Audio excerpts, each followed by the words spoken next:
Go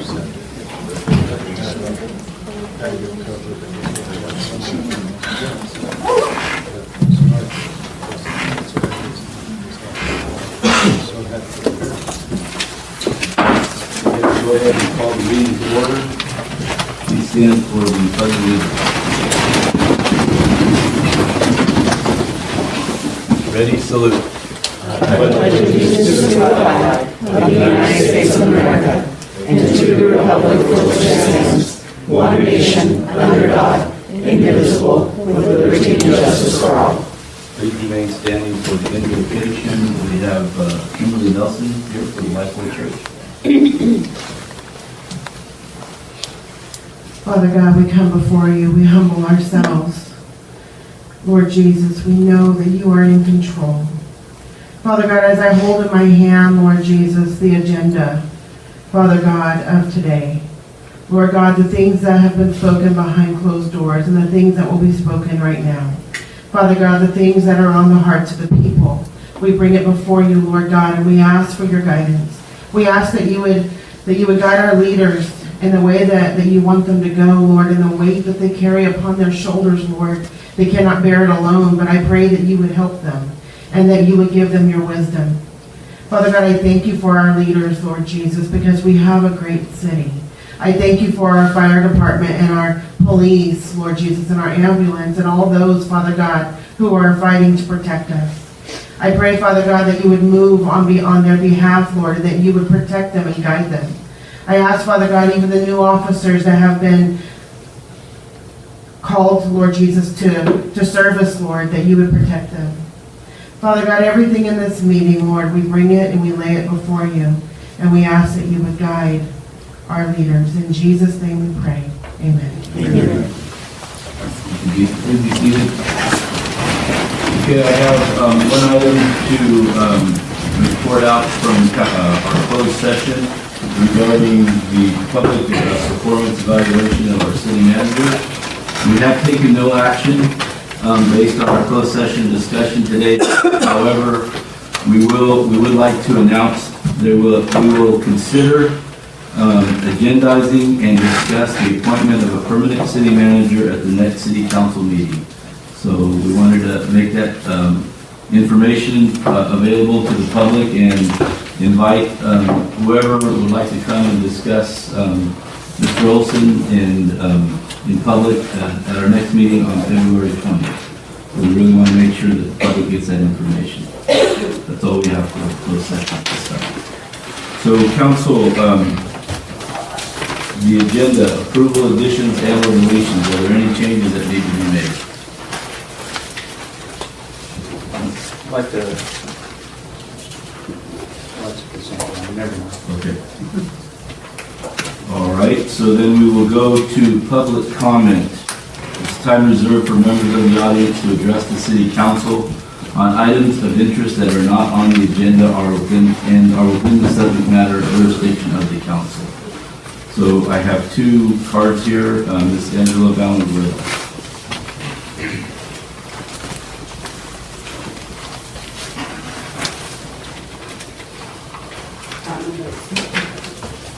Okay, good evening, Mr. Mayor, council members. My name is Angela Valenzuela. I'm at 1280 Gulf Avenue. And I'm coming before you as a representative of WorldLink. I'm the local coordinator now for Lemoore High School. WorldLink is an organization that places foreign exchange students with host families here in Lemoore. I've had the opportunity to have 3 here in Lemoore. It's been life-changing. A lot of these countries are in Europe, Eurasia, a lot of the former Soviet unions, and it's building ties with the community. So bringing students here to Lemoore and giving them a real taste of California, and California is what I tell them, really gives them the opportunity to see local, rural California. They are really competitive. This is a State Department program. So it's not parents paying for them to come over. They have to compete for this scholarship. They are active in our community, usually doing over 100 hours of community service. They work through Lions and all other different things. So a lot of times, Evening Under the Stars, I know they've done that as well. So I'd like this opportunity to kind of promote this. I'm actively recruiting host families right now. My partner, Margie Wilhelm, is doing the Hanford area ones. So I've left my information with Jeannie, the clerk here, and hopefully we can get the word out. So I say you'll live locally, but you can live globally at the same time. It's the best of both worlds, and I hope that we can, get some more students here in Lemoore. So thank you very much. Thank you. Mr. Reed.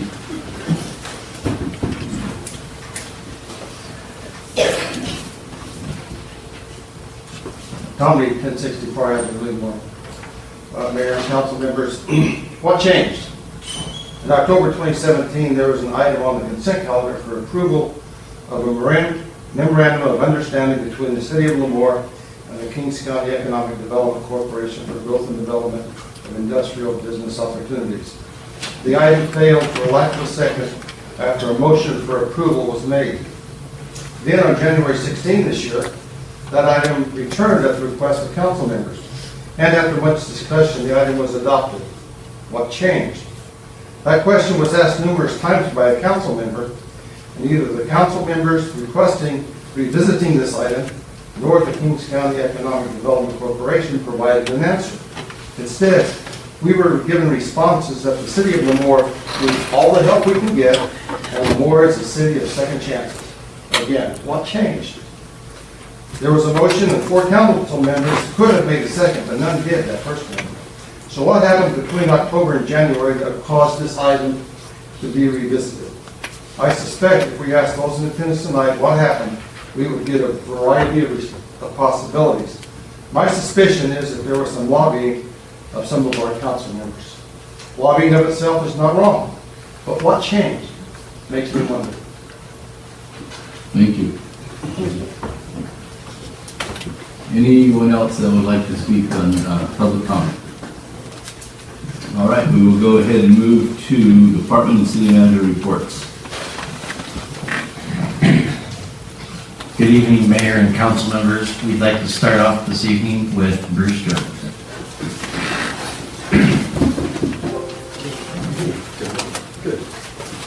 Mr. Mayor, council members, bear with me, it's the first time I've done this. I'm not going to be here very long. Basically, this is the report. I just want to let you guys know what we did for the month of January. And we had our five monthly meetings. We had 29 fire calls. We had 131 EMT calls. And we also had 1 training miscellaneous call for the total of 166 calls for the month of January. And that's about average for us right now. And that's really all I've got. Thank you. Thank you. Thank you. Next up, Jason Glick.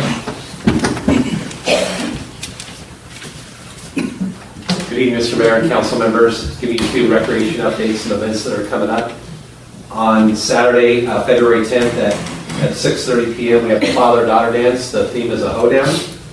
Next Thursday we have a volunteer dinner. It starts at 6 o'clock at the Lemoore Recreation Center. On March 10th we have Luau on the Green at the Lemoore Golf Course. That event starts at 6 p.m. And then we have the Shamrock Shuffle on March 17th. Registration for that event starts at 7 a.m. and the run starts at 8 a.m. Thank you. Thank you. Chief Smith.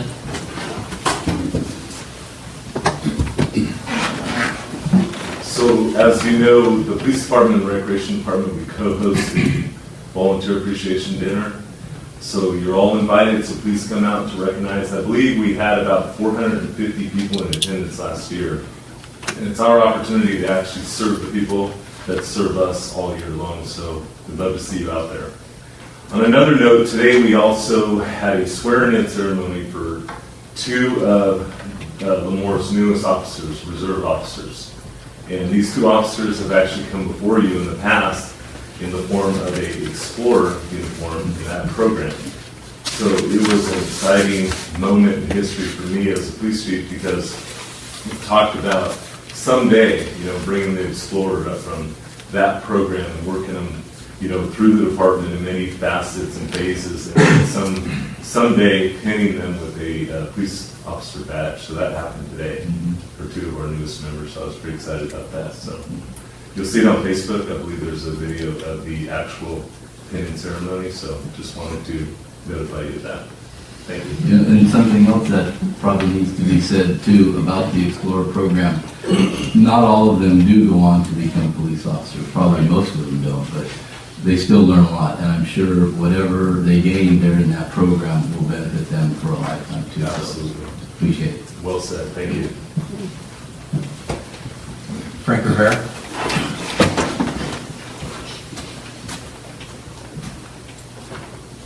Good evening, Mr. Mayor, members of the City Council. I just have a report regarding the Lamore Senior Center that we received a reimbursement check from CDBG in the amount of $660,000. So we almost received half of what we spent on the project. So I just wanted to let you know that. Thank you. Thank you. Okay, Judy Hollow. Good evening, Mr. Mayor, and members, where I don't know if I can all right now, that was pretty exciting news. But I just wanted to alert you that our building division has noticed some structures around the community that are getting in disrepair. So we're going to start the process for putting notices out for condemnation. Now, there's a whole process in our municipal code that we have to follow. Right now, this is a first step. We're just going to be sending out letters to the owners of these properties, letting them know that if they don't repair or rehab their properties, that we will start the condemnation process. So I just wanted to alert you to that in case anyone comes forward after they receive their letters. Right now, there's only 5 structures we're looking at. Thank you, Judy. And good evening again, Mayor and council members. A couple things. As you know, there's been some questions regarding the KWRA. There's a TAC meeting, Technical Advisory Committee, planned for February 15th. So we're going to be looking at the cost structure and operations over there. It's a joint city effort of everybody that's part of that organization. The other announcement is Senator Vidak is going to have his mobile office hours in Lemoore this Friday from 1 to 3 at the Cinnamon Municipal Complex. So between 1 and 3, between the Public Works and the Rec Center, they'll be out there if everyone wants to stop in and get any updates or talk to them about any issues you may be having. And then lastly, Thursday night for council and chamber is League of California Cities dinner at 6 p.m. at West Hills College.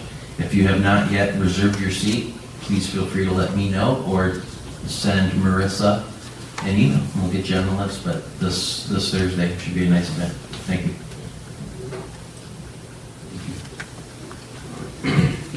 Okay, so we will now move to the consent calendar. Council, is there any items that you wish to pull from the consent calendar for further discussion? I'd like to pull 3-7 for further discussion, please. Any others? No? Okay, so then we will go ahead and see about approving the consent calendar minus item 3-7. So that leaves item 3.1, approval of minutes from the regular meeting, January 16, 2018. 3.2 is approval appointment of Lemoore Planning Commissioner. 3.3 approval budget amendment, new pickup truck for refuse department. 3-4 approval acceptance of subdivision agreement and final map track 921 Brisbane East Woodside 06 NLP, a California limited partnership. Item 3.5 is approval, denial of claim for Mr. Eddie Ayala.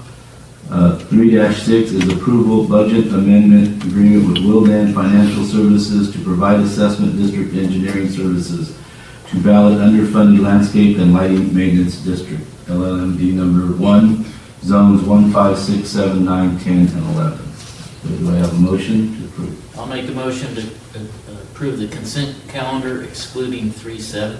I second.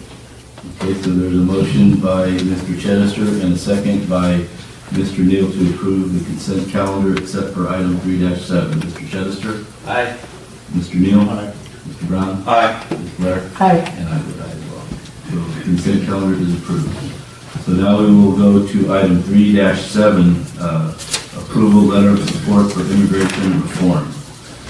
So I'll go ahead and speak on that. That was something that I had asked to come forward. I received an email last week by a group, I'm going to try to find this here, requesting that, inviting me to a meeting at the Fresno Farm Bureau tomorrow, which has now been canceled or postponed. It's on behalf of the DC Farmers League, the Latino Water Commission Coalition, and Latino Mayors and Elected Officials Coalition. It's the wish to invite you to a meeting at the Fresno Farm Bureau to discuss the issue of immigration reform and DACA. Immigrants play a key role in our economy. They are our friends and our neighbors, our workforce, and a large part of our Central Valley community. We are hoping that you would attend the upcoming meeting to discuss this important issue and join us with us in signing the attached letter so that we can speak on behalf of the communities we represent. And that was sent to me from Mayor Victor Lopez, who is the chair of the Latino Mayors and Elected Officials Coalition, Mario Santoyo, who is the executive director of the California Latino Water Coalition, and Manuel Cunha, who is the president of the DC Farmers League. So the letter essentially is addressed to dear Congressman, and it regards the subject of immigration. We all know that it's very important to our community as far as being an agricultural community.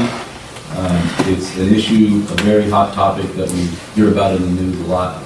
I thought it was important enough for me, because it has been our practice as a council that when I get these kinds, or any of us get letters like this, we can't approve them on our own, so it has to be brought before the council for a consensus.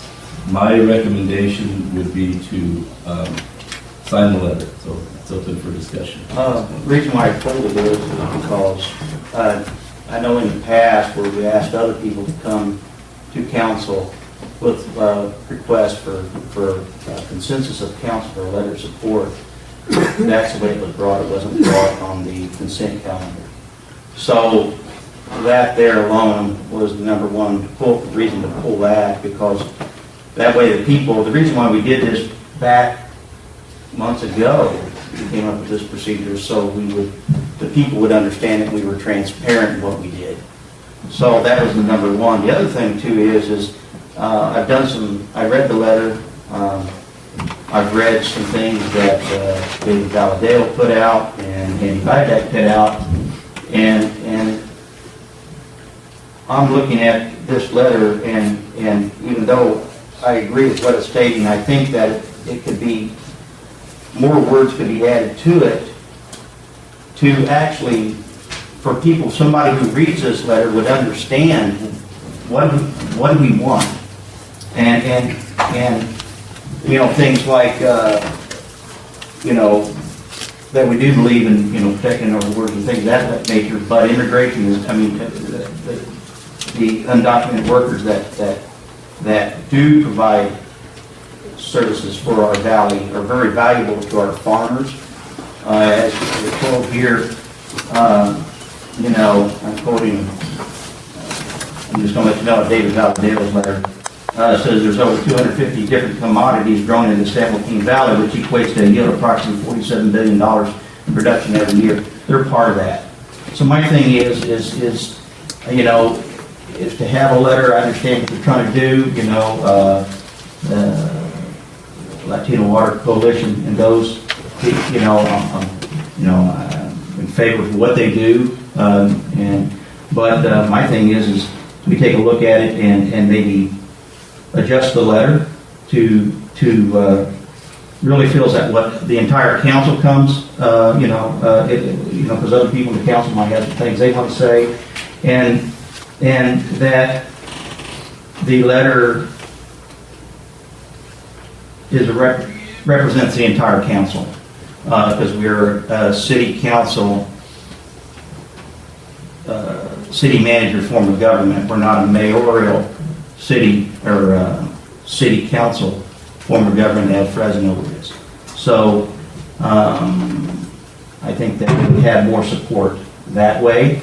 And, we just, So that was my concern as well, and I did communicate with Manuel Cunha today, because my question was, I noticed that it was being hosted at the Farm Bureau.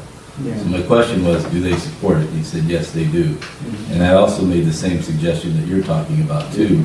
So the letter was redrafted, the one that you see now, or that you have on your, that was sent to you earlier is not the same one. It's been modified just slightly, but I also asked if all the council members could sign it. And they did agree with that, so I totally agree with what you're saying. because they also, I think, even in their city, I think they're I think it just holds more water if all the council members sign it. And because, but there's some, I'm just saying, the wording in it, I've read it, I think we can beef it up even more. We could help out, we could beef it up. And I started actually editing the letter, with a recommendation. But I like, Well, there's time, tomorrow is not the date after all, because when they did send that to me, it sounded like the meeting was scheduled for tomorrow, and they wanted to have consensus, or that's why I had to bring it up in this way, last minute. But it's not that imperative to get it signed by tomorrow. okay. So if you would like to make some edits to it, go ahead and do that. And plus, You can I'd like send it to, back, or have the council, or the rest of us bring it back the next meeting. plus, Honestly, I don't know the timing, but I can find out if it needs to be done before the next council meeting. and another recommendation to them is, if we have letters like this, like we tell other people, to try to get it to us, they can come to front council and chat, talk about it. I'd like to speak with the people in the city, what their suggestions are too. Because we represent everybody in the city of Lemoore, but, I don't know what other council members think about that. I was actually pleasantly surprised by this letter. The only thing I have to agree with Councilmember Brown here is procedurally, I would have liked to have seen this maybe agendized or put up on the agenda differently than a consent calendar. Other than that, I would be happy to sign this letter. I understand a lot of times these form letters are done as a block to get as many signatures through elections in California as possible. I appreciate that it was a nonpartisan group as opposed to, as much as I appreciate actually Ms. Brown's letter, I do wish to stay as nonpartisan as possible, but I am in full support of this letter as it is now, or with maybe potentially additional edits to beef up the intent of the letter, so that everybody is aware. The majority of this letter essentially states that those in our community, both documented and undocumented, that are workers and part of our community out in the fields and part of our agricultural business, we support in our community and we recognize their importance in the community. That's just basically the gist of this letter. And I am in full support on signing on to this letter. It's something that I think all of our legislators in both sides of the aisle are shouting that this is something that's true to our community, especially since we are an agricultural hub. And I'm very happy to sign up. So thank you. So any other questions? Yeah, I think that Fresno County being, I believe, the #1 farming and agriculture county in the U.S., that being drafted by the Farm Bureau, I'd be willing to support it as well. Piggyback off all you guys. Ready to support it. So you want to sign it the way it is today? Or do you want to? Let's have some public comment. So is there anybody that wishes to speak in public on this item? Mr. Reed. I'm Ray 1064. This is a difficult topic, really. I'm not sure exactly where I stand on immigration policy. I know we haven't had an immigration policy that's been enforced in this country for a long time. And I have a bit of a problem with the term dreamers. There's a lot of people that were born in this country that are dreamers too. And I understand can be a very sensitive thing there, and that for every one of these dreamers covered by DACA, that may be a doctor, a teacher, a lawyer, or whatever they have become. There may have been someone that was born in this country who was denied the opportunity to get into medical school or to the law school or whatever. So that's very tough. I have a problem with some of the items in the letter. One is the $154 billion that you talk about, or they talk about for the Central Valley. But what it doesn't mention is what are the government services that are provided to the same individuals. What is that number? There's got to be a number out there. I would be interested in knowing that number. Like I say, it's not an easy topic. I'm also, whenever I look at a poll and there's an extremely large number, like 87%, that gives me pause. Like, where did that number come from? I would think you would have a difficult time convincing 87% of the people in this country that the Philadelphia Eagles won the Super Bowl.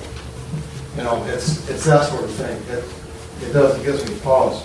And then down towards the end of the letter, it talks about taking action for these children. Well, actually, those that are covered by DACA that have registered for the program. And this is some statistics. That was from the source is the U.S. Citizenship and Immigration Services, and this is provided by the Pew Research Center. That those that have registered now, and so we can maybe make the assumption that those that didn't register would be in the same percentages. But those that are under 16 are less than 0.5%. Those that are in the age range of 16 to 20 is 29%. 21 to 25, 37%. And that goes on up through 31 to 36%. So, these really aren't children anymore. They have been here for quite a while. So, I think the letter is misleading in the aspect that I think that 87%, I would like to know where the survey was taken, what the questions were, and what the possible answers were. I would be more interested in what people of Lemoore were concerned, what their percentage would be in this topic. And then, of course, I would like a comparison of the benefit that they provide versus the services that are provided to them, and that they really mostly aren't children anymore. Thank you. Thank you. Anybody else wish to speak? Okay, bring me back. So I understand Mr. Reed's concerns. I know that there may be some things in here that may not necessarily be agreeable to you or other people as well.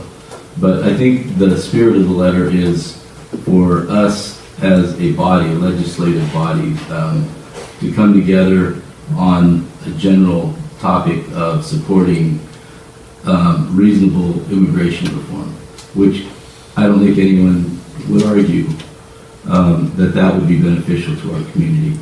I read an article today in the paper about ICE doing some raids in Fresno. That's why they had to postpone the meeting, because these people that were coordinating the meeting were busy dealing with that. And packing houses, they don't have the workers there, that kind of thing. And that's the lifeblood of our economy. I don't think anyone would argue that we're an agricultural community. So anything that we can do to bring some reasonable immigration, and I know this is not a topic of the city council, this is not services that we provide, but I think it's just important that we come together as a community and support something like this. That's the purpose of the letter, and I think that's the intent. I'd like to say on the purpose of the letter too is, you're 100% correct, is to convey our opinion. But the letter is very vague, in my opinion, I would say, you said Farm Bureau created this, right?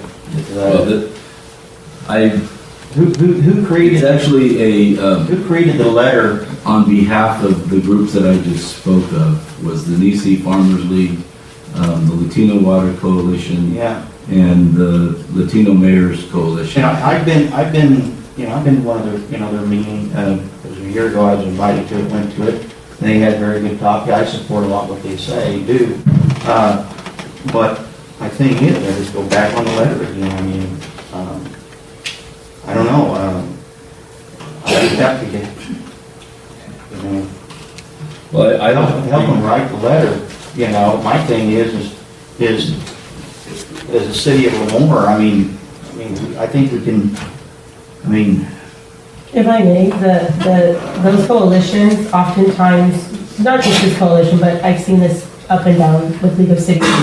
These form letters are designed to be sort of vague, to pass on to as many councils as possible, not just our council, but councils up and down the state of California, to have as many legislators or electeds sign onto the same letter. Sort of like you see those letters on, social media, pledge this, and they're all the same form. So I have no problem if we would like to beef up some of the edits as long as we adhere to the heart of the letter. But I think the design of the letter was to garner as many signatures as possible as a form letter. and I support of it. I understand what you're stating, not to be argumentative or anything, but then I go in and I read this letter, and it's short on facts, and if we're going to send this to many congressmen, that individuals that may not are in support of our ag in our valley, and we want them to understand what we have here and what its benefit. I don't know.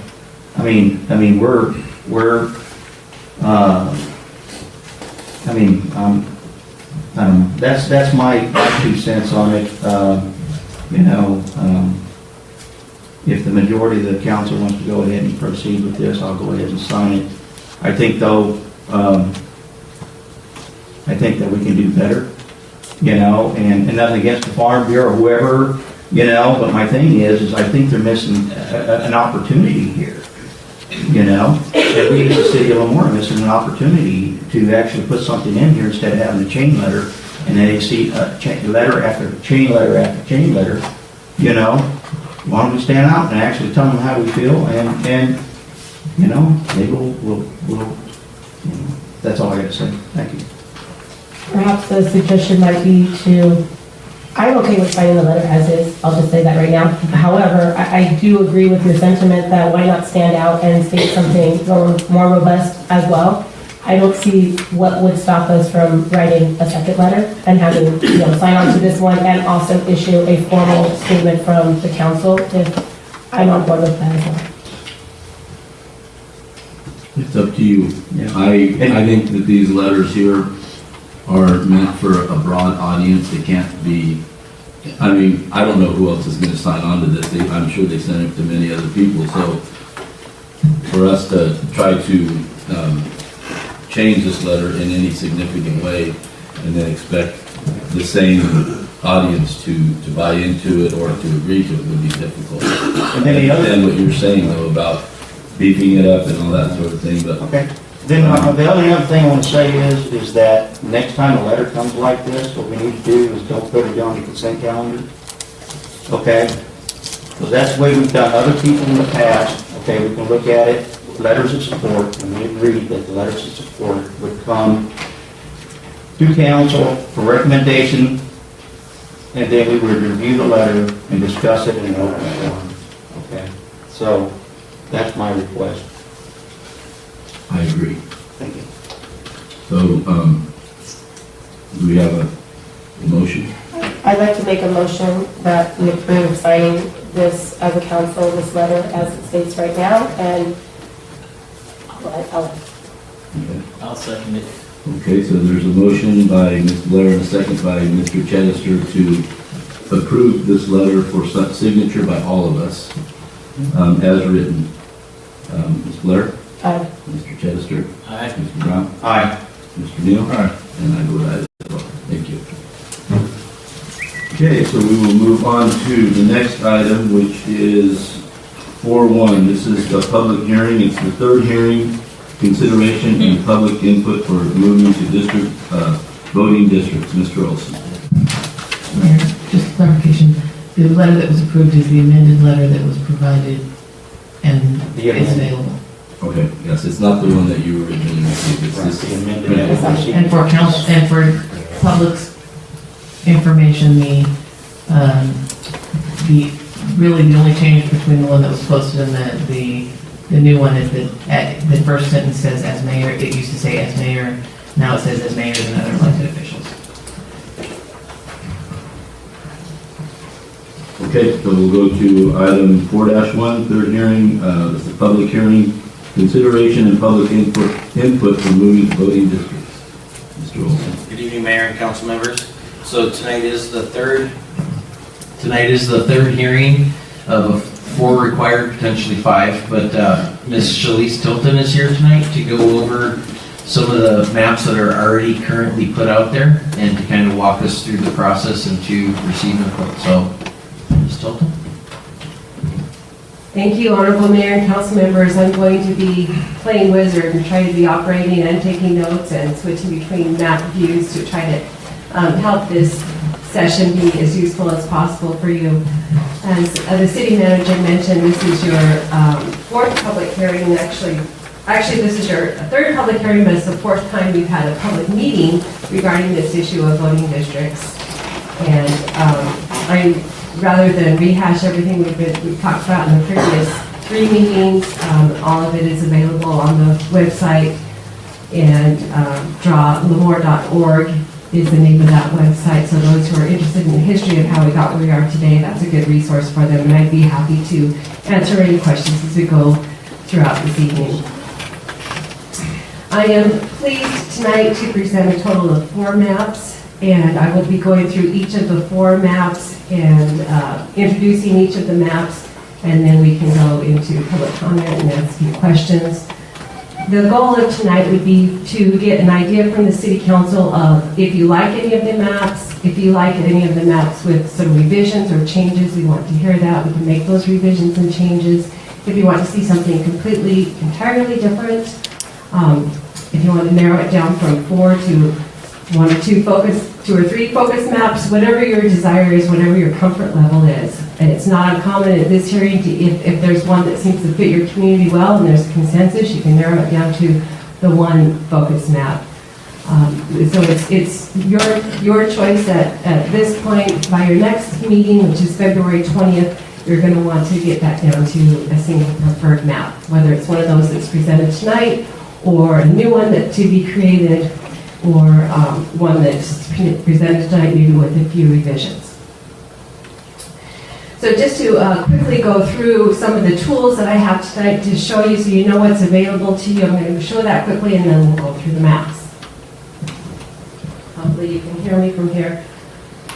What I'm showing right now is the Latino concentrated areas. This is available on drawlemoore.org. So the city has an overall Latino population of 40%. And as the courts measure the eligible voters by the citizen voting age population, so you'll see that abbreviation CVAP. That helps measure the strength of your protected class groups. So in this case, we're talking about your Latino has your highest, the Latinos represent the highest concentration of protected class group. So overall in Lemoore, we have 33% Latino of the citizen voting age population. So as we're going through the maps, you'll be hearing me describe with each of the maps what percentage we achieve of citizen voting age population per map, and that's important because that number reflects the community of interest. Our focus on these maps is to get districts that reflect communities of interest and do not dilute the voting power of your protected class citizens. You can see the lighter colors, the red colors, and the green colors reflect the higher concentration areas of your Latino groups, which are mostly around the Heritage Park area. So I have this map just in case you want to flip back and forth. I just want to let you know we have it up and available. I have each of the maps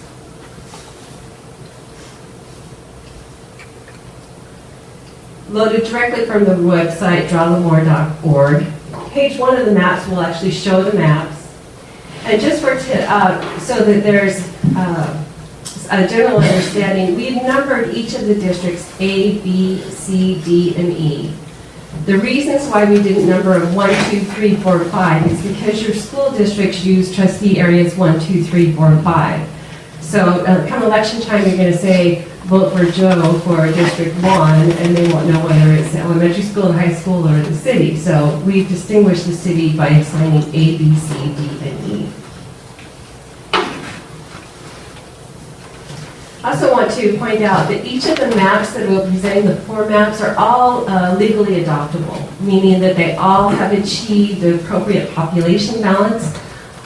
The smallest population district to the largest populated district is no more than 10% in each of the cases, and I'll be showing you what population deviation is. So there's no threat of a federal Voting Rights Act lawsuit based on population deviation. You've met the mark on each of these 4 maps.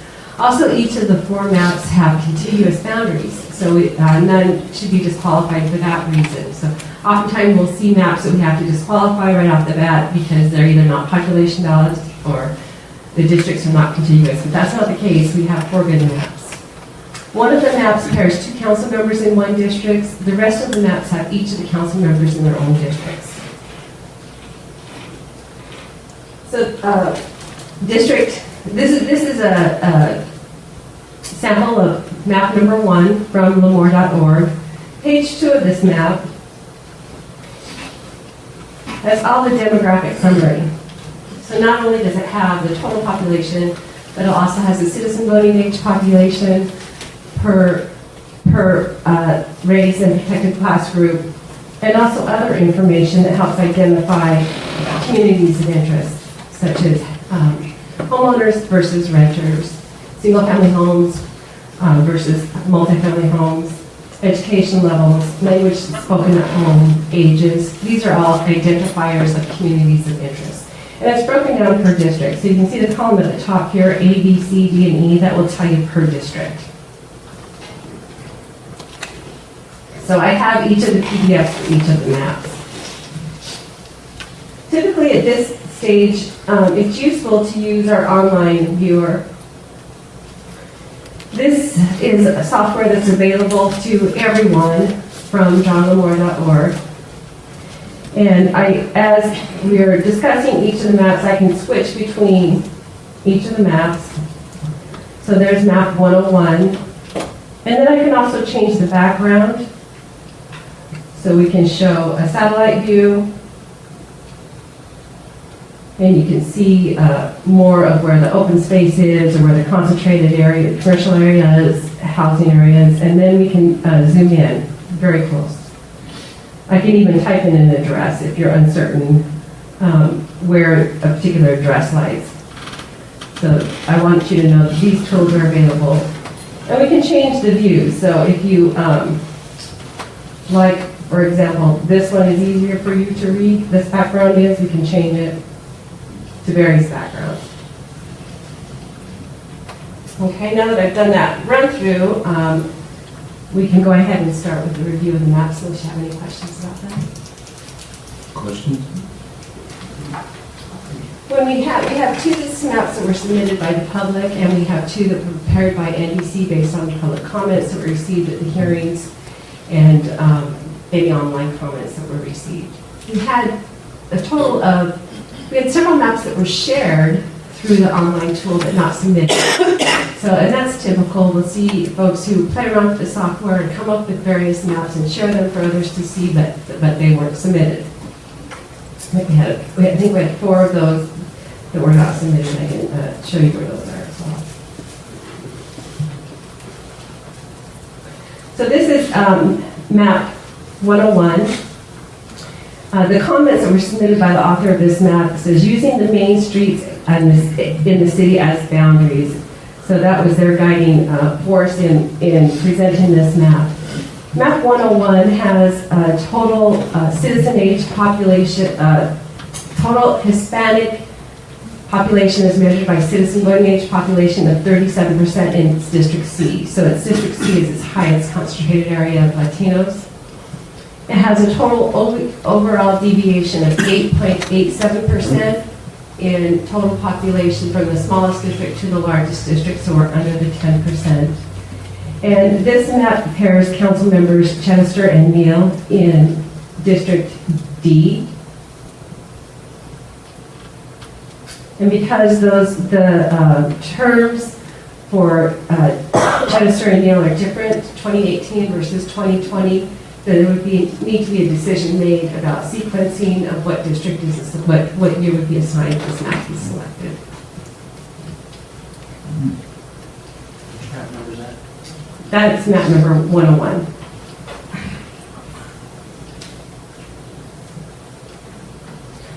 And then moving to map 102. Also, at the last meeting, the council requested that we have the boundaries for the high schools and the elementary school districts, and that's where they are right here. So if anyone wants to see those overlaid, I can click those on as well. It gets a little complicated, it gets a little busy once I start overlaying too many things, but if you need to see that, we have that available. This is a map 102 that was submitted by a member of the public. The submitter's comments are the districts are roughly equal in population, each has a current council member, and the percentages various criteria are relatively consistent. Its largest citizen voting age population for Latinos is 38%, and it's very well balanced at 4.71 overall total population deviation. Also, as part of this process, once you select either a map or a few maps that you're interested in, we'll just briefly discuss the sequencing. You'll have to finalize the sequencing before you adopt the map. When I talk about sequencing, that means the election year that is assigned to the district. So for most of the maps where you only have one council member in each of the districts, and there are no pairings, then it's very easy because you assign it to the same date as when their terms expire. So the election sequencing will not be terribly difficult, even with the map 101 that has two pairings. There will be only one decision that's made on that one. You don't have to follow the map, the city council's term expirations. You could choose to deviate from that. I've not had the city do that, but it is your prerogative. I should point that out. In any case, the council members would serve out their term. Nobody's term is cut short. It just takes 2 election cycles for all your elections to fully get into place. Map 103 is a map that was prepared by National Demographics Corporation. Its highest Latino district, as measured by the citizen voting age population, is 47%. And its overall total population deviation between all districts is 2.75%. So you can tell it's very closely balanced. This map will look a little bit more non-compact because all 5 districts have a portion of, and we're using the term 18th Avenue. Do you use Lemoore Avenue or 18th? Both. That's who you are. Okay, so if I use 18th, everyone knows what we're talking about. And 4 of the 5 districts have a portion of D Street. And actually, I was looking at it, and to me, I don't see the 4th one. I see 3. But again, D Street moves a little. But this was the demographer's note on that one that drew this particular map. So I didn't want to just on the fly counter that, but we can examine that closely. Each council member is in a different district. The Latino neighborhood north of Hanford, Armona Road, is united in District B. And the Latino neighborhoods around 18th Avenue north of Bush Street are united in District D. There's, as I mentioned, a very low population deviation. District C matches the Lemoore Elementary Trustee Area 5 exactly. District A is very similar to the Lemoore Elementary Trustee Area 4. And District E includes all of the northeast city portion of Lemoore Elementary Trustee Area 3. Trustee Area 3 also wraparounds to get the far western portion of the city. And as I mentioned, each council member is in its own district. And in District D, 47% of the eligible voters are Latino, as I mentioned. As you recall, the last presentation, I gave you examples of multi-representation maps to get a mixture of downtown areas or a mixture of key areas. This map would be more reflective of a multi-representation map. And so that's why you're seeing that there's less compactness with the map. It brings all 5 districts into touch, 18th Avenue, as I mentioned, and also touch the D Street corridor area.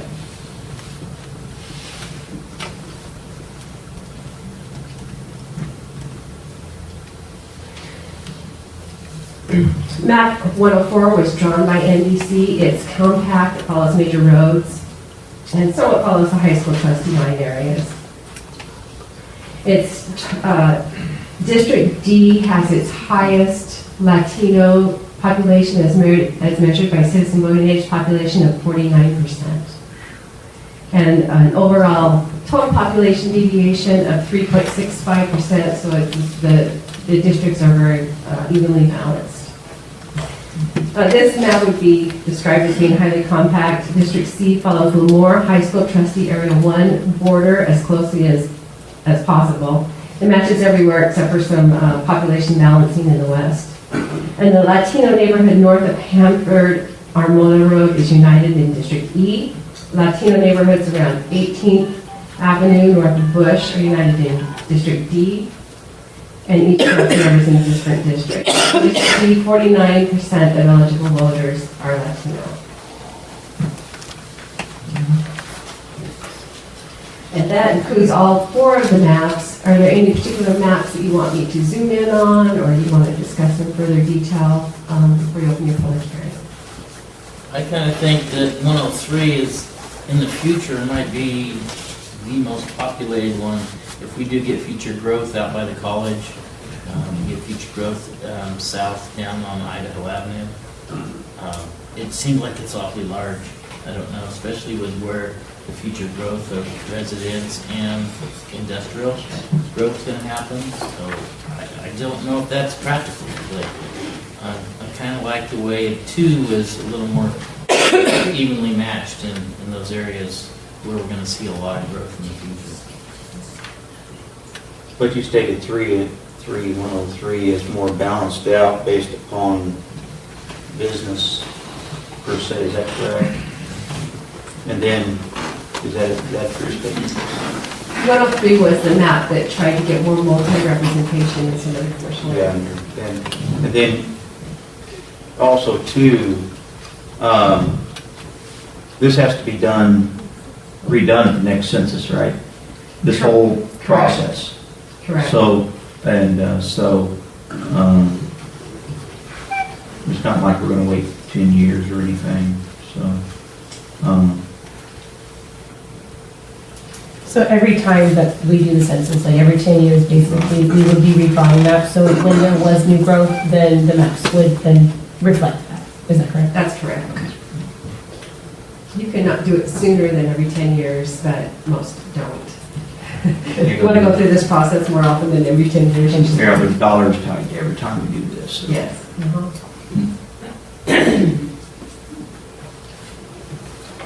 I would just say that I really like the reflection of trying to have as many districts as possible touching key markers of the city, whether it be downtown or on Moore Avenue or whatever it is that we would like to decide. But it's nice if we all, as many council members as possible, could touch those key areas of town.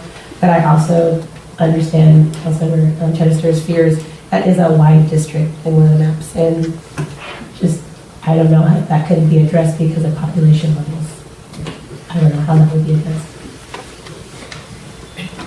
But you also took in consideration our general plan. Is that a correct statement? I mean, you looked at the general plan did you do any review of the general plan that are more? Yes, we had those files as well. It's when you're dealing with census blocks Right. and population bounds are pretty limited. So if you're looking at those great big areas, those census blocks, they're giant, because they're not populated. So, Right, because now we're talking about future, we're talking about future growth. And then if you look at future growth, it's, you know, a good way to look at possible future growth, as you know, is through your general plan, reviewing your general plan, where you're going to grow in the future. So what you're doing is, this is based upon our past census, what we have theoretically today.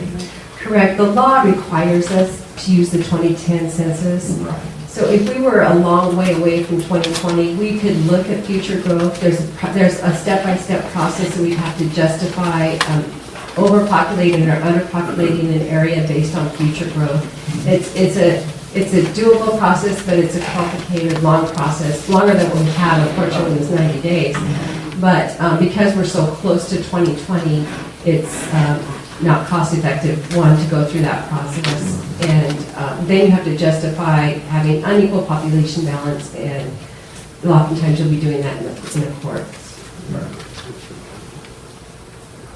Yeah, I think looking at our general plan, 102 and 104 would split that, say, West Hills College and stuff south of the 198. And so when we have that future growth, it'd be a little more compatible with each other. And one wouldn't be so much larger than the other.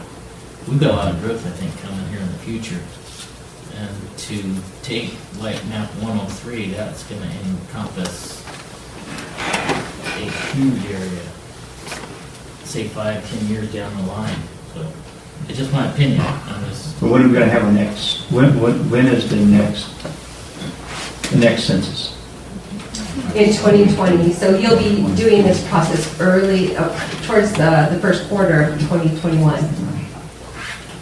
So in 2021, we're going to be looking at this again. Yeah, the population numbers come out, I believe, in March. Right. When you'll start. And then, They'll have it in place for your 2022 election. yeah. Okay. So what do we need to do, boil it down to 2? Is that what you were wanting?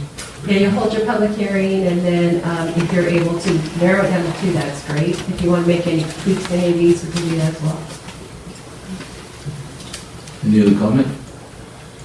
I have to just echo the concerns of, even though we are going to update this every 10 years, taking a look at our general plan update, we do know we have expected growth in certain areas, and in the next 5 years, that would be a district that might be of concern. So if we're going through this process, I think it's wise to take a look at where our growth is going to be and try and divide that map up a slightly different way, because right now that does look untenable for the future. You're talking about 103? Yes. That huge swath that's in the West Hills area, that's a large area, and we do expect growth in that area. In the industrial area. In the industrial area, right. And even if it is only 5 years down the road, it just taking a look at our plan update, why not draw them up differently now to start with, knowing that there's no way that will stay that way. But your industrial area is industrial area, it's not residential. So you're not going to have the voter populace there in those areas because it's not zoned for residential. We do know we have residential over the college though, is the point. That Right. There is houses going in that way. And then, And our update has it going south to more. right. I do like the idea of as many districts as possible touching areas of commerce, not just downtown though. We also have other areas of commerce and growth up near Save Mart area, up in the shopping center by Albert's, for example. We have areas that are just in general commerce areas so that we have council members representing businesses throughout the city. I think is important. And Mr. Mayor, just one final thing. We do have a requirement that any new maps be posted 7 days in advance of your next public hearing. So the public is still able to submit maps. The council can make tweaks to these maps. We need any public maps by February 11th so we can get them produced and published by February 13th. So the public needs to know February 11th if they want to submit any maps. That's the date to do it. So is 101, was that submitted by a member of the public, is that what you said? Mm-hmm. And then the other 3 are? And 102 was a member of the public. Okay. We've also downloaded all of these maps, maps 102, 10, all four of those maps are on the online drawing tool. So that makes it easy for a member of the public if they want to make just a few revisions to these maps, to bring that up and just, you can click and take a couple of census blocks out or add them in. And that will help if anyone wants to make revisions. Okay. So, another comment? All right, let's open the public hearing then. I'll try to bring up the map if the speaker wants to, they're referring to. Anyone, member of the public that wishes to speak on this item?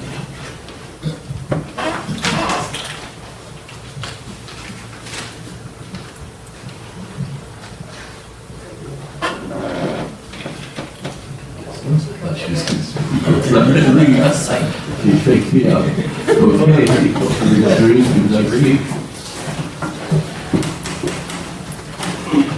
Tommy, 1064 Avenue. I like the idea of, since this is just for a short time frame, of a more compact districts. Seeing that when you make changes in about 3 years, there may be fewer changes that would need to be made. I also like the idea that the area west of 41 being a district and the area south of 198 being a different district. I know since this information was from the 2010 census, that there's been a number of homes out there by the golf course. So there's a significant number of homes there in population that would increase the size of that.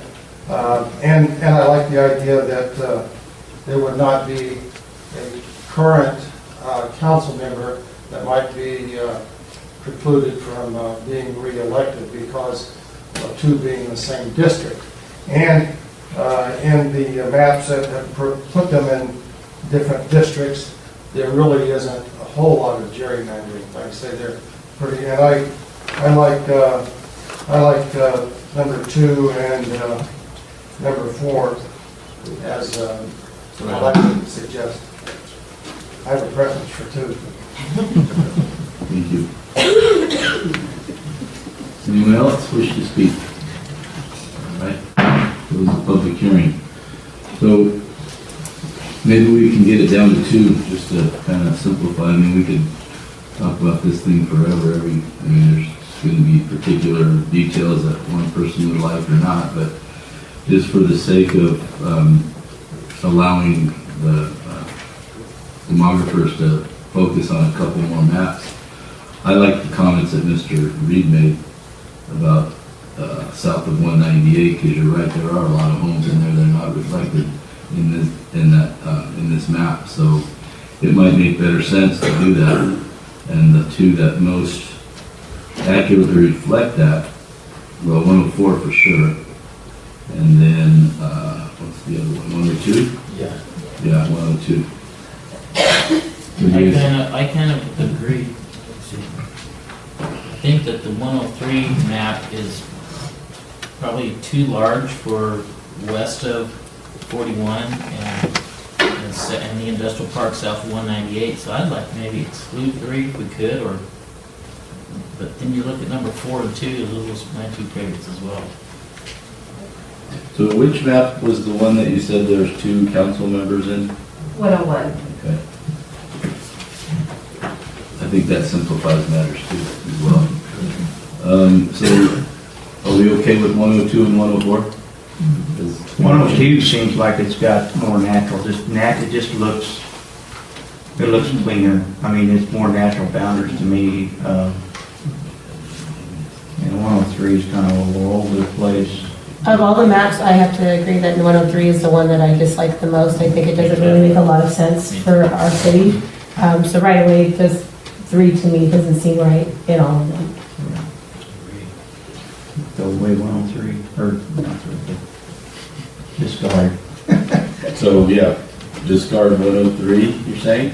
Yeah, Yes. I think that 101 is just too large on the south and the west. And, Yeah, it is. It's pretty 101? unmanageable. 101 and 103, I'm thinking those probably don't fit as well as the other 2. 104 and 102? 101, 102, I like. And Mr. Mayor, I want to make sure that, and you know your communities better than I do, of making sure that we don't dilute the Latino concentrated areas. So with, I can just remind you of those CVAB populations for map, I believe map 102 is one of the maps in contention, or in the running, we'll say. Map 102 has a 38% Latino concentrated areas measured by census and age population of 38%. And map 104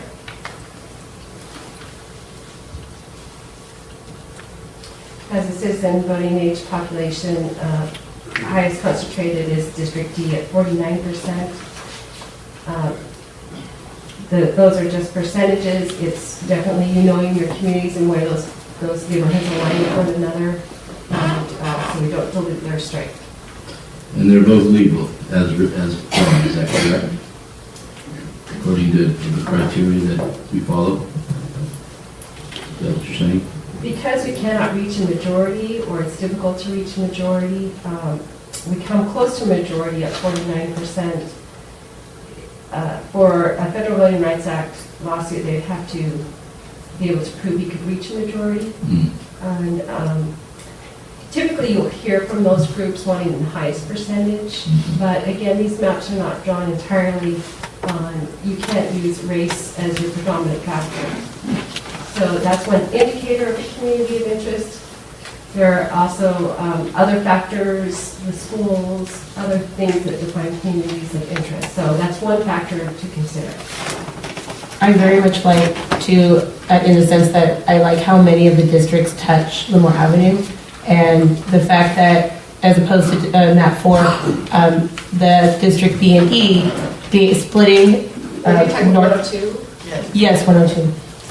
How you see there's more, not only are more districts touching Lemoore Avenue, which we have a lot of businesses up and down that way, we also have shopping centers in the north part above Hanford and Motor Road in that area. So having council members that can represent multiple businesses in that area, I think also makes sense, because it's not, like I said, just downtown that we have businesses. We have shopping centers elsewhere in the city as well. And I'm sure they would appreciate representation from as many council members as possible.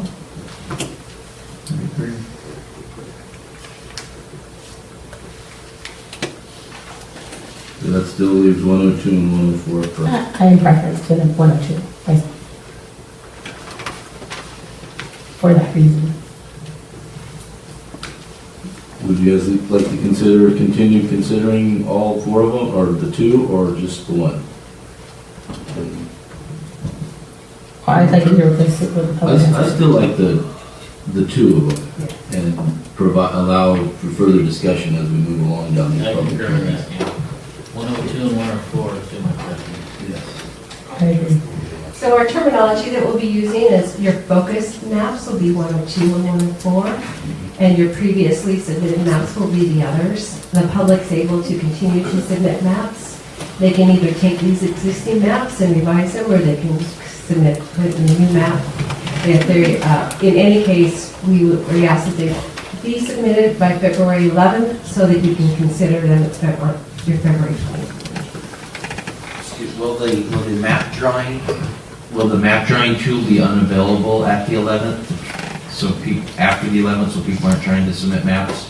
So we cannot make our timeline, or we just you want to accept them after the 11th? We will continue to accept them. We will make it clear that this council cannot, but it's the best practice to continue to allow them to submit. Thank you. With the understanding the council can't deliberate on these maps. So just to clarify, so people understand that these are the 2 maps we're focusing on. That doesn't preclude someone from coming up with a completely different map that we might like. Correct. Process.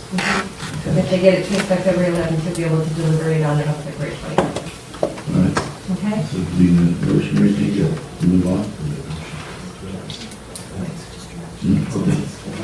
So do we have a consensus for those 2 maps then? I agree. There's not an internet, okay. Thank you.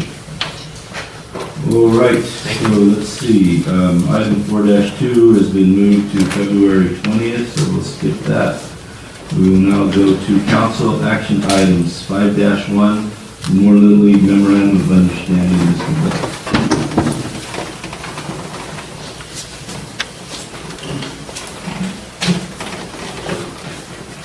Good evening, Mr. Mayor and council members. I'm here tonight to talk about the Lemoore Little League Memorandum of Understanding. Lemoore Little League was established in Lemoore in 1960. Originally it only had one playing field. In 1996, the complex expanded to 3 when the Lemoore Jet Bowl moved to another location. For 58 years, we've had Lemoore Little League participating in youth baseball here in Lemoore. Today, I just got the reported numbers, there's over 325 children participating in Little League. On December 6, 2017, Jonathan Brewster, a board member from Lemoore Little League, presented to the City Council regarding the status of Lemoore Little League fields. He requested from the city monetary support and general maintenance assistance with the Lemoore Little League's baseball complex. The City Council then directed staff to meet with Lemoore Little League, create a memorandum of understanding, and present an MOU to the Lemoore Parks and Recreation Commission for the recommendation of City Council. The attached MOU details negotiations between city staff and Lemoore Little League. Mr. Brewster and I have met several times on site, exchanged a lot of text messages and a lot of phone calls, and we created a document that we both are really proud of. What's outlined in the MOU is monetary support through the Kelly Slater Foundation, and we've itemized different things that Lemoore Little League needs. They need a pitching machine, painting supplies, bleacher and backstop supplies, fencing supplies, and maintenance equipment. In addition, they need assistance with restrooms, so the city's is requesting putting porta johns out there. And in addition to all this, we're going to have a cleanup day on February 23rd for our parks and maintenance staff, along with volunteers through Lemoore Rotary has stepped up recently, and we're going to have a cleanup day to help clean up the park and get it ready to play by the first Saturday in March. So,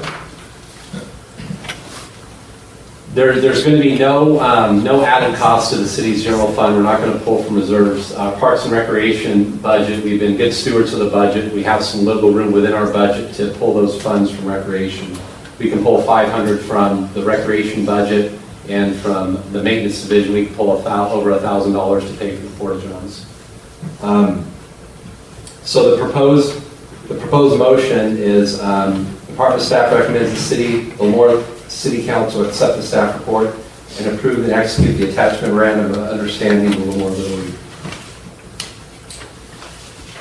We went to the Parks and Rec Commission earlier this month, and the Lemoore Parks and Rec Commission on Tuesday, January 30th, accepted the staff report and the attached MOU and gave a recommendation to the Lemoore City Council to execute the MOU. Our staff recommendation to the Lemoore City Council is accept the staff report and execute the attached MOU.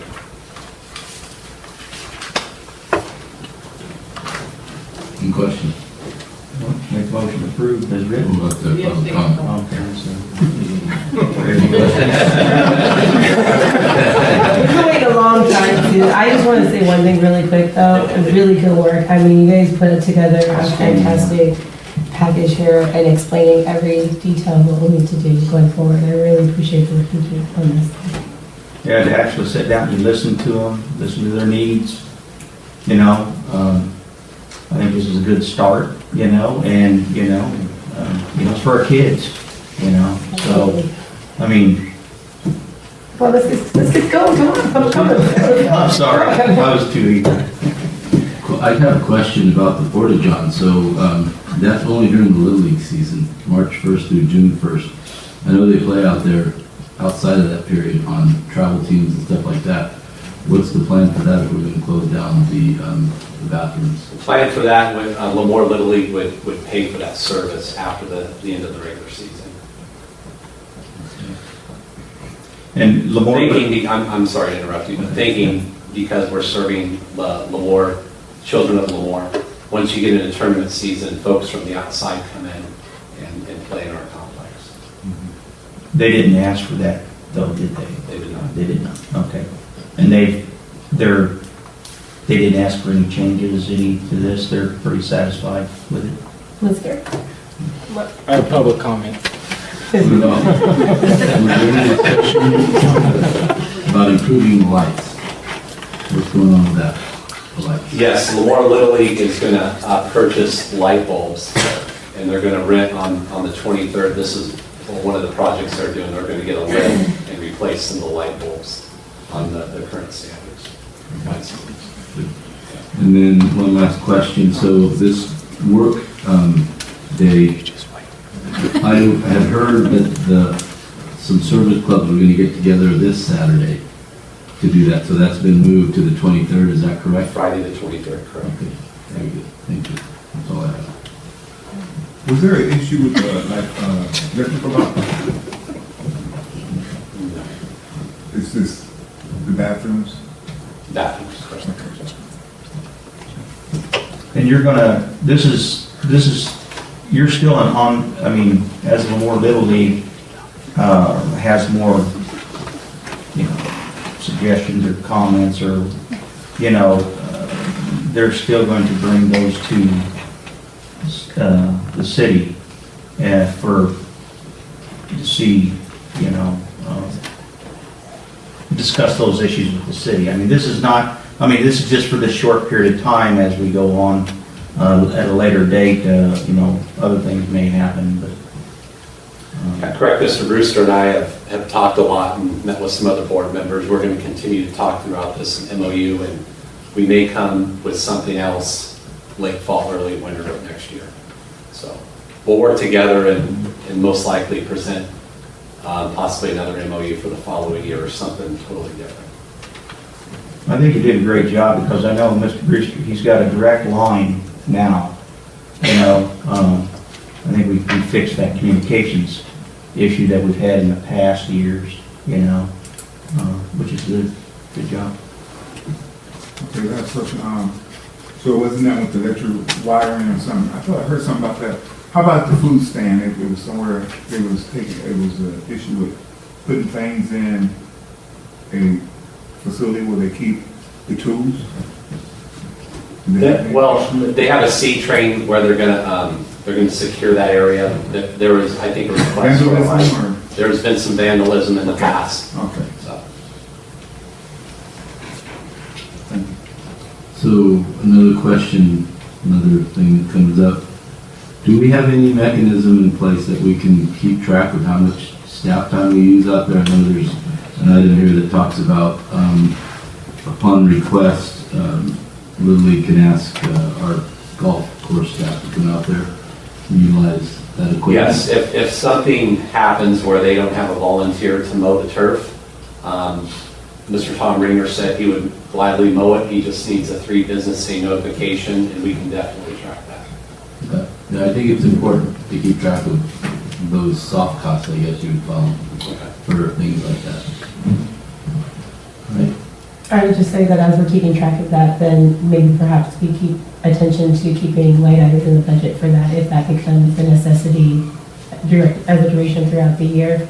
And perhaps we can look at ways of recuperating those costs through tournaments and things like that. But I think it's a great idea to track as well. And then you have the Kelly Slater Foundation every year, donation of $6,250. That's big, donations back. We have individuals, service groups that's going to be donating time, which is very important. But then we also have that too. This is a thing where the community's getting involved in it, which is great, I think it's a win-win. It's a start. It's a good start. Okay, no more questions?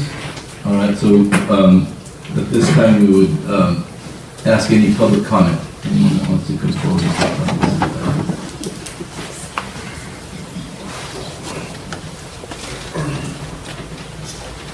Mayor, Council, I'm Vice President John Brewster, that you guys know of. I'd just like to say that back in December when I came and I was talking about the complex on the study session and all that, ever since then, Jason and I have had numerous meetings, phone calls, text messages. He's probably annoyed and tired of me from calling him all the time. We did go back and forth on the MOU about 5 or 6 times. I've got my board's input from it. We went through it with a fine tooth comb, trying to see what we could do, and then I was calling Jason, trying to figure out what budgets and stuff like that. And then obviously with the Kelly Slater Foundation's money, that just opened up all kinds of doors. So with some of the costs, I know he just gave out generic stuff, but Tolbertfield's backstop is going to get completely replaced. It's going to be freshly painted, all that stuff.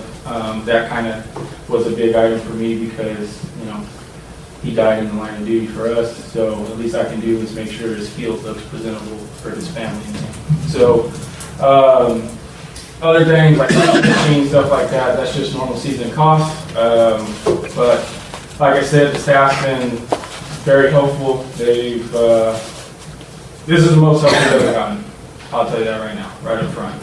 I'm not a very good public speaker up here, so I'm gonna give it to you just like how I got it in my head. So, but yeah, Jason's been a tremendous help. I actually invited him to come to our opening ceremonies to throw out the first pitch for us, but he's unavailable. So Mr. Nathan Olson is working on his arm right now. So anyway, but I'd like to invite all of you to come out March 10th at 11 a.m. We will have opening ceremonies, and if you come, don't be surprised if I tell you to come out and throw a ball too. So, but yeah, no, from Little League, we all thank you. So that's pretty much all I've got. Like I said, it's the most help we've ever gotten, and hopefully this is the foundation to a long-lasting working relationship between us. So, all right, thank you. Thank you. Thank you. Anyone else for public comment?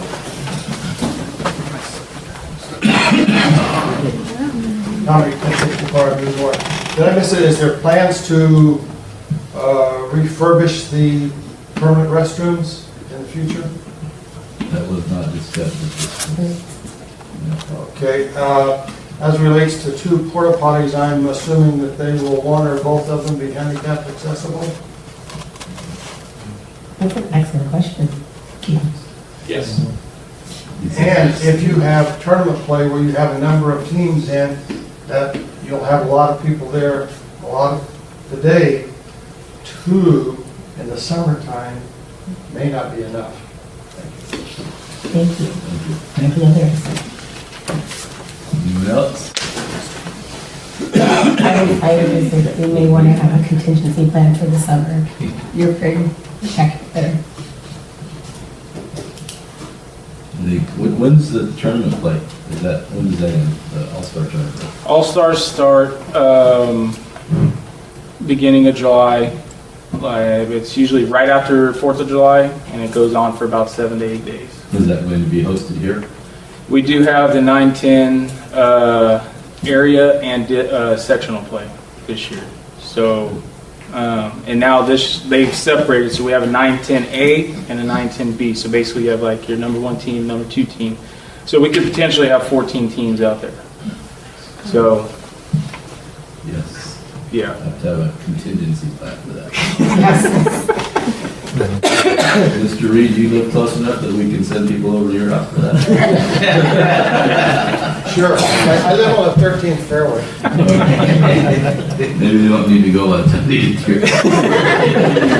All right, thank you. Okay, we'll bring it back to council for discussion and vote. We've come a long way since just going out there and walking the field with you and your dad out there, and I just can't say how impressed I am with how quickly something was put together that really reflects all of the issues that you brought to the council's attention months ago. And it's incredible how much work has been put forward in the amount of time that it has. So I just, again, thank you. A lot of work. I'd like to say thank you to both of you for working cooperatively. I know there's probably a lot of wants that were out there and some of them had to be taken back, so appreciate that spirit. But yeah, thank you for your expertise, especially coming from Visalia where you work a lot with youth baseball and youth sports in general. I'm sure that was very helpful to this process, so I appreciate that as well. I'd like to just thank too is the nonprofits that stepped up to the plate. Mhm. I mean, those people, I mean, that's what Lemoore, that's what we keep talking about. That's what makes us different from other towns. I'm proud to say it, you know? So I just want to shout out to them, thank them, you know? And like to go ahead and there's no more. And let's not forget about that work day on the 23rd too. Yes. Not gonna let us forget that either. Nope. All right. Go ahead and make a motion to approve as written. Okay, so there's a motion by Mr. Brown and second by Ms. Blair to approve the MOU as written. Mr. Brown? Aye. Ms. Blair? Aye. Mr. Chester? Aye. Mr. Neal? Aye. And I vote aye. Thank you, Ms. Pass. Thank you. Thank you. We move on to item 5-2, the more volunteer firefighter compensation schedule. Good evening again, Mayor and council members. So the proposed resolution 2018-05 formalizes the process in which the city compensates volunteer firefighters. After review of existing city records, staff thought it would be best to memorialize the way we're compensating and having compensating our firefighters. So we will be continuing with this resolution. If passed, we'll continue to pay $5 per call, per meeting, per training to the individual member in accordance with FLSA, federal, state, and local laws. Questions? Questions? Yes, how long, do we know how many years we've been paying the Lemoore Volunteer Fire Department $5 per call? I don't know when it goes back to $5. The only document we found was some meeting minutes from the fire department in 1962, I believe. And at that time, we were paying them $2.50. And somewhere along the line, it went to $5, but that's why we cannot find that record, but I know it goes back several years at $5 a call. But to give an exact date, we cannot come up with that. And next question is do we have an average of, have we looked at other municipalities that volunteer fire departments and seen, like in our valley, what they pay a volunteer fire department of the same basic size as our city? I guess what I'm getting at is I think $5 is I'd like to go up. I heard that, and I should have brought it with me, but I heard there's other places that pay $7. Council, I would recommend making your records current and then looking at, if you would, council wants to consider raising the fee, there's a process for doing that with volunteers, and I would recommend that we engage in that process before you increase it. So if this is approved, then the other one would be a whole separate motion? Okay. A whole separate process. Whole because you separate have to process. Validate the reason for. It could not be tied into this. Well, you would supersede this one at a later time. Right. I guess what I'm trying to get at is if we go ahead and vote for the $5 today, do I need a council comments to say, hey, I want to make I don't want to get consensus of council at that time? Is that when I need to bring it up? Yes. Okay, thank you. Any other questions? No, I was just thinking that Councilmember Brown beat me to the punch, so I will have to We're all buy thinking who the same. mentions it first, I Yeah. acknowledge it. Go ahead. No, I would like to, I think we should approve right now just to bring us current, and then absolutely we should see consensus then if we would like to discuss the process moving forward for increasing that. Okay. So you need a motion right now? Is that a motion? Yes, a motion to approve them, as down to. Oh, sorry. Public comment. Anyone in the public that would like to make a comment on this item? Okay, seeing none, come back for a motion. All right, I'd like to make a motion to approve to bring our amount current as is, and I will save the rest for my council comments. Second. Okay, so there is a motion by Ms. Blair and a second by Mr. Brown to approve the item as written. Ms. Blair? Aye. Mr. Brown? Aye. Mr. Chittister? Aye. Mr. Neal? Aye. And I vote aye. Motion is passed. Thank you. We will now move to, let's see, item 5-3, which is council member liaison appointment to Kings County Economic Development Corporation Executive Board. Mr. Olson. Good evening once again. So with the continued contract with Kings EDC, we need to appoint a primary and secondary city council member to the Kings County Economic Development Corporation Executive Board to serve as a liaison and a voting member. We have had 2 council members that have expressed interest in serving, that being I'm seeing the future. Councilmember Blair and Councilmember Brown. Very happy with that.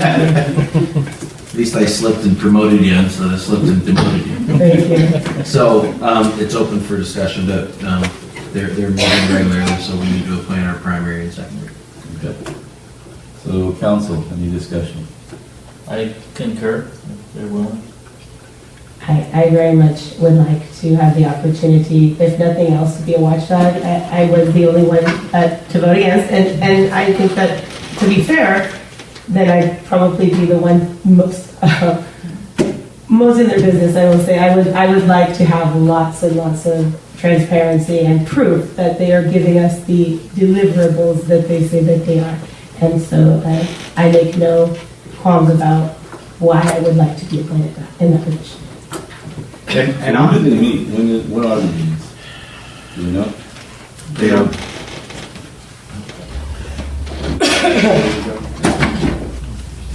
They're the last Monday of the month, and I'm Chelsea Shannon. Okay. And what time are they? I believe 6:30, and you have to reserve before, and they're at Mountain Mike's, May 1st. And you have to RSVP before on Friday. Okay. So, at this point, we'd have to appoint your primary member. I just want to say something real quick,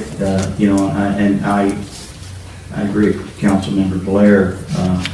Every one of these type of meetings I go to, I take my personal feelings out of it, and I just rate them and vote the way I think is best for the city of Lemoore. So, and I think we all do, all of us. So,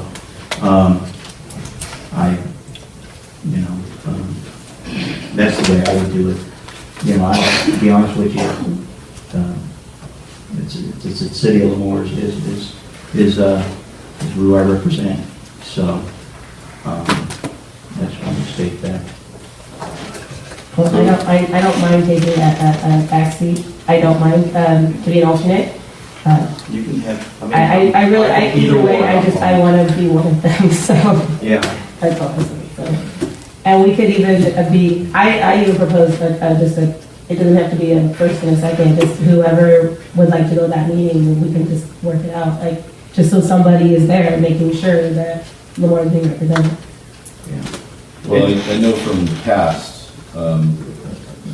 the council was not getting a lot of feedback from whoever was representing us. That was long before my time, but I just remember comments over the years as we did discuss the Kings County Economic Development Corporation that whatever council member that was, and I don't know who it was, or that may have been more than one, they weren't bringing back a lot of information. And that led to, I think, the perception in large part that Economic Development Corporation wasn't living up to their end of the bargain. So I appreciate both of you being interested. But like any of the boards and commissions that we belong to, we do have to have a primary and a secondary. My preference would be Mr. Blair, and you secondary, Ms. Blair. Mr. Brown.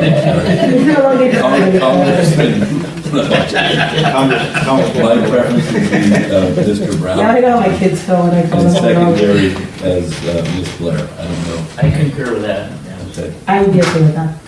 And then you guys can interchange and both go against one, too. I think we have a very cordial relationship where if we can't, one of us can't make it, the other can take its place. And And I even think though too, and I mean, if even for some reason, if we can't make it, I'm looking at it, and I don't know if the city attorney, but somebody from this council needs to go. You know, I mean, so if somebody's happening, you know, both of us are sick, you know, we would notify and then get consensus of council for somebody to go.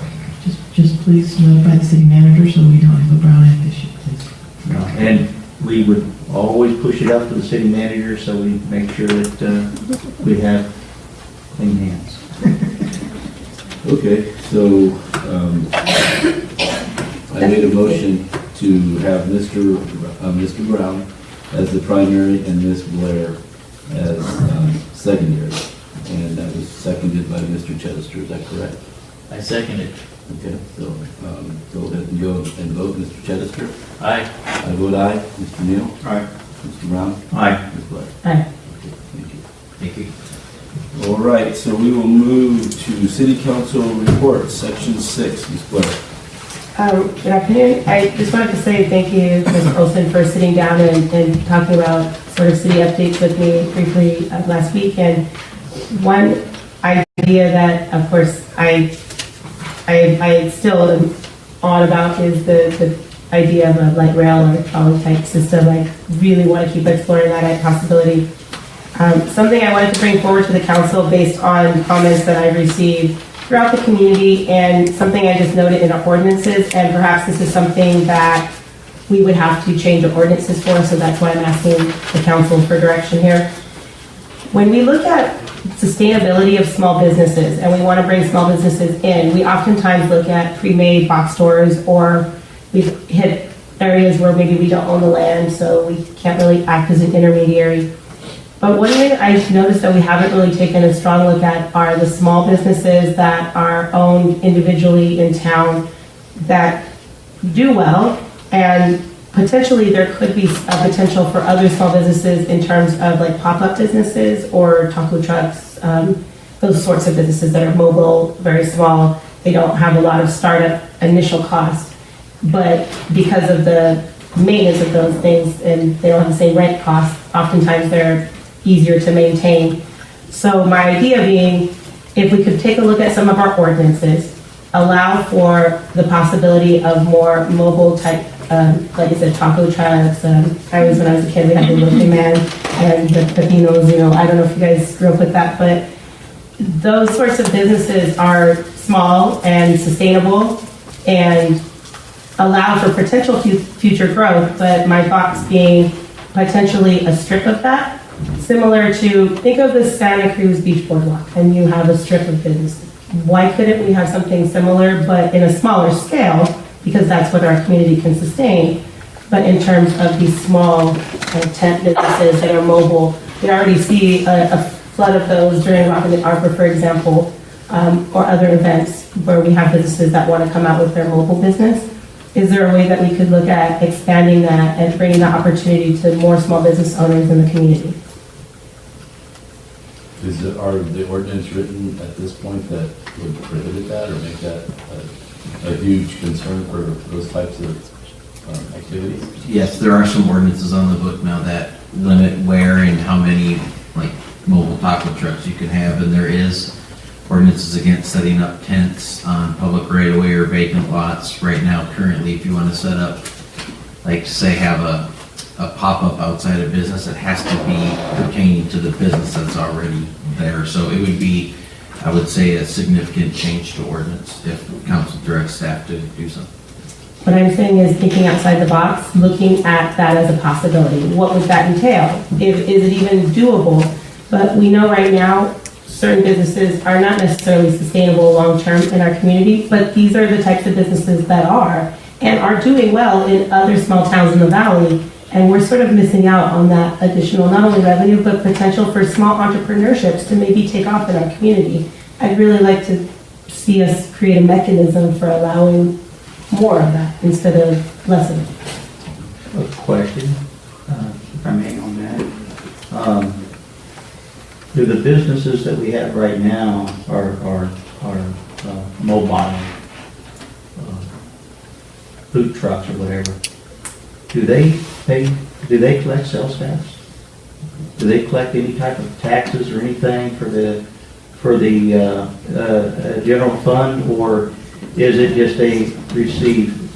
So those would be kind of the questions to ask too. And I know there's a fee schedule for setting up some areas and events and stuff.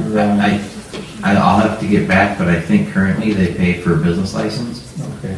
and I would have to look at the tax revenue. So that would be all the things too, and also too is maybe we get it I mean, there's a potential for more. as long as we actually, there is a potential. Potentially, Yeah, yeah. And then I'd also to piggyback on that too, I mean, if something like that happened. I mean, I'd want to get the business owners in here a little more and have them, so there'd be a lot of different things, even if it's just stuff. I'm just bringing it up for a suggestion. Direction. I apologize, I went too far on that. So, anyway, I would like to know if we can offer direction to staff to look into those possibilities, perhaps maybe have a study session in the future of that possibility, what it would entail. Perhaps it's not doable, but I'd like to explore the possibility.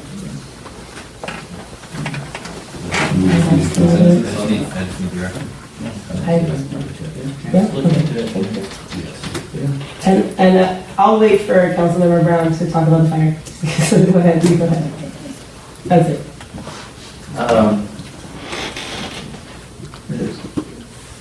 I'd like to do is get consensus of council to look at the possibility of providing our volunteer fire department,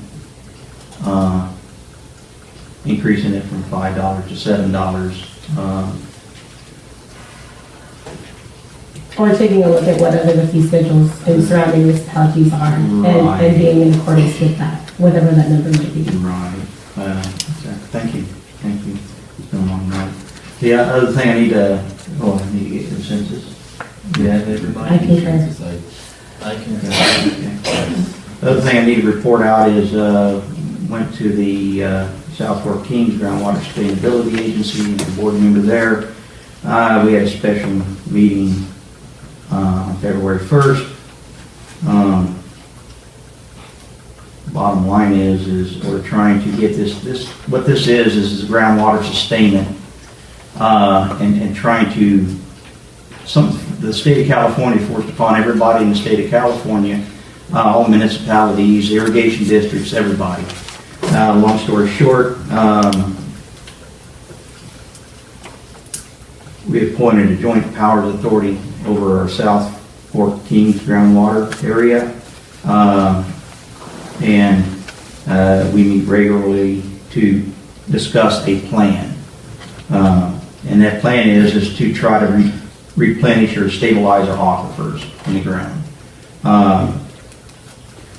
We met, discussed a Prop 218, the city of Lemoore,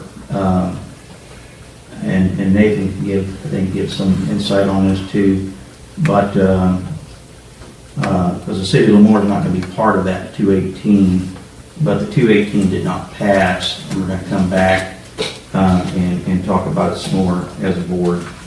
But the bottom line is, if we don't do something by 2020, we do not have a plan. The state of California will come in and do it for us, and they will fine us, and they will put charges upon that. We're not the only ones in this. Everybody in the valley is into this. And then if you're in the critical areas, the uncritical areas, which is out of the valley, they have to 2022 to create their plan. So it affects everybody in the state of California. So if you start hearing some things about this South Fork Kings groundwater, and you're trying to understand it, we have a website, and I will give it to the clerk to post. We have meetings, they're public meetings. You're welcome to come to them. It's a lot of details and stuff in there, but just want to let you bring you aware of that. I remember the Cartboard, Kings area, rural transit. We're in the process of looking at unmet needs for the area. So if you go to cart.com, there's agendas in there. You can put your suggestions in for unmet needs for our area. We discussed the routes in Lemoore, the transit routes in Lemoore, and bus lines, things of that nature. That is about it. Thank you. Well, I had the pleasure last Wednesday to go to Fresno to the San Joaquin Valley Special City Selections Committee meeting. One agenda item, drove up there, one agenda item, we're out of there in 20 minutes, but we appointed a large city representative to the San Joaquin Valley Air Pollution Control District Governing Board. And so we had a motion and it passed to approve Clovis Mayor Pro Tem Drew Bessinger to the board. And we were done in 20 minutes now, so it's a good deed for the week. Yes, I'd like to expound on a little bit about Chief Gibson, who retired. The award he got, I know it was great, but any way possible we could have gave him a plaque. He's been here all them years. Did we really talk about any of that? There's going to be some additional things coming on 220. Okay, thank you. Another thing is,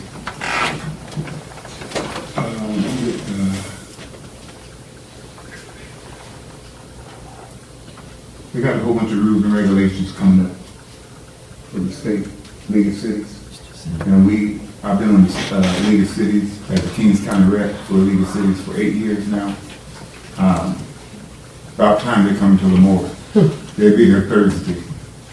And I'd like to see anybody want to come. We have all types of food.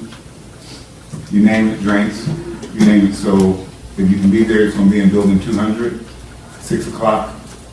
We'll have a speaker. They're going to be talking about all the things going on in California, all the impact, what we'll be going through, different things like PERS and you name it. So I'd like to see some of the council members, some of the people in the audience come out there. It's going to be a nice get together.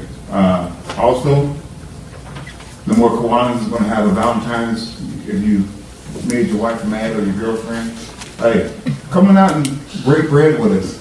That's on Friday at 6 o'clock. Same building at West Hills College at building 200, and you guys are always welcome. Great food, advertisement. We're going to be out there for a while. I ain't going to say about who I was going to be out there, but it's always somebody who beats me eating crab out there.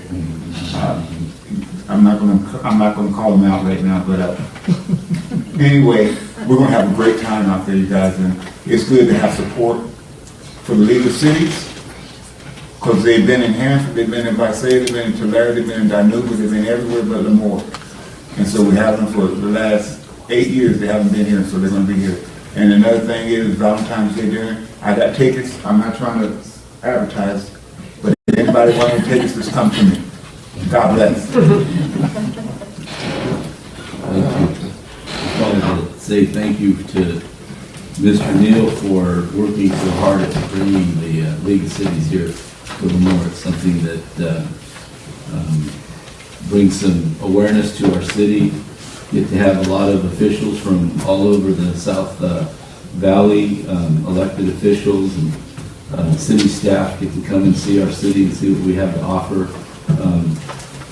Go out and see West Hills and what a nice place that is. So we're really looking forward to that. Thank you to Nathan and staff for making that happen as well. I know that was a lot of work for you all as well to prepare and get that ready.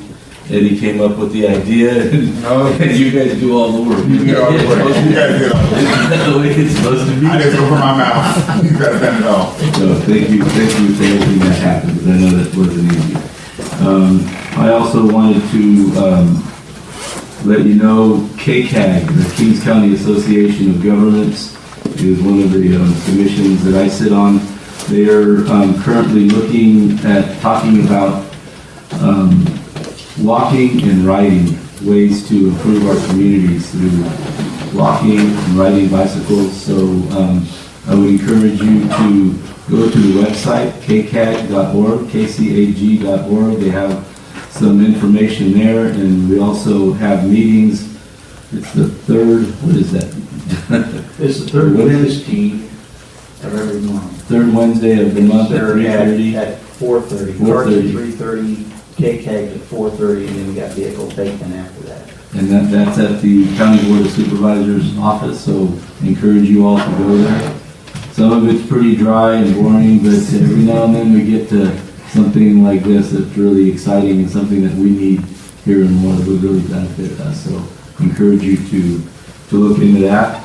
And then lastly, tomorrow I will be speaking. I was invited by Assemblymember Salas's office to go to be at Lemoore High School to speak to a group of high school students regarding their Young Assembly Member program. The topic is local government and elected officials. So I got 10 minutes to talk to a bunch of high school kids. I don't know what I'm going to tell them because I'm sure they know everything. I know when I was in high school I knew everything. So I'll try to keep them entertained. Maybe Chief Smith can give me a joke or two to loosen them up and get them going. But I'll try to represent the city as well as possible. But that's all I have. Thank you. All right.